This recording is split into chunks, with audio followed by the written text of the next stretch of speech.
Pollinate house জলবায়ু পরিবর্তনে এটি একটি সময়োপযোগী প্রযুক্তি।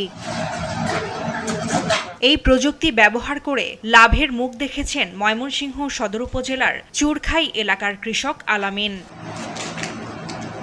কৃষি বিভাগের সহযোগিতায় মাত্র 10% জমিতে শুরু করেন পলিনেট হাউসে শাকসবজি ও ফলের চারা উৎপাদন। প্রথম 6 মাসেই মিলে সফলতা, এরপর আর পেছনে ফিরে তাকাতে হয়নি। এখানকার চারা করার আগে আমার যে জীবনধারা ছিল বর্তমানে জীবন আসলে অনেকটা পরিবর্তন হয়ে গেছে। আলহামদুলিল্লাহ আমি এখন যারা আমার এখানে কাজ করে মাসে 20-30 হাজার টাকা তাদেরকে বেতনই দেয় ইনশাল্লাহ।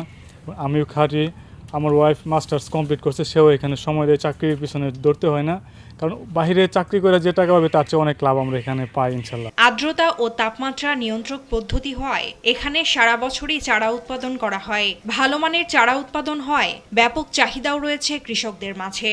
এখান থেকে সারা বছর দেশের বিভিন্ন এলাকায় চারা সরবরাহ করা হয়। পলিনেটে আগাম সবজি চাষ করা যায় বলে এই প্রযুক্তিতে আগ্রহী হচ্ছেন স্থানীয়রাও। এখন বর্তমানে আমার চারার গুণগত মান এবং আমি ভালো মানের চারা করি বিধায় ময়মনসিংহ বিভাগের বাহিরেও আমি বাংলাদেশের বিভিন্ন প্রান্তে বার্স যুগে এবং কুরিয়ার যুগে আমি চারা কিন্তু পাঠিয়ে থাকি। পলিনেটে চারা আইনা সারা বছর ভরাই আমি সবজি করতেছি, বস্তায় করতেছি এবং মাটিতে করতেছি। উঁচু জায়গা তো আমার। বেগুন লাগাইছি, করলা লাগাইছি, শসা লাগাইছি, মরিচ লাগাইছি, সবকিছু মনে হয় পলিনেট থেকে আমরা আনি। এটার এত সুবিধা দেখে অনেক কৃষকেই দেখা যাচ্ছে কি বাড়িতে ছোট ছোট পলিনেট করার উদ্যোগ নিচ্ছে, নিজস্ব উদ্যোগ নিচ্ছে। আমরা এখান থেকে চারা নেই আগাম ফসলের জন্য।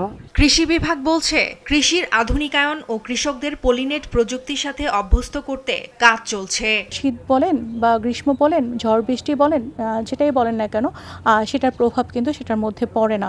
এতে আপনার চারার মান, গুণগত মান যেরকম ভালো থাকে, চারাগুলোও ভালো থাকে, ফলনও দেখা যায় কি 15 থেকে 20% হচ্ছে বৃদ্ধি পাচ্ছে। কিভাবে নিজ উদ্যোগে ছোট পরিসরও চারা উৎপাদন করা যায়, নিজের বাগান তথা অন্যান্য মানুষকেও আশেপাশে বিক্রি করা যায় এবং ভাগ্যের পরিবর্তন করা যায়, সেই বিষয়ে আমরা সার্বক্ষণিক পরামর্শ দেব। পলিনেটে উৎপাদিত চারা অতিবৃষ্টি ও অতিরোধ থেকে রক্ষা পায়। এই পদ্ধতিতে প্রচলিত চাষের তুলনায় 70% রোগবালাই মুক্ত ও 30% ফলন বেশি হয়। ফারজানা আফরোজ টুম্পা, নিউজ ডেস্ক, দেশ টিভি।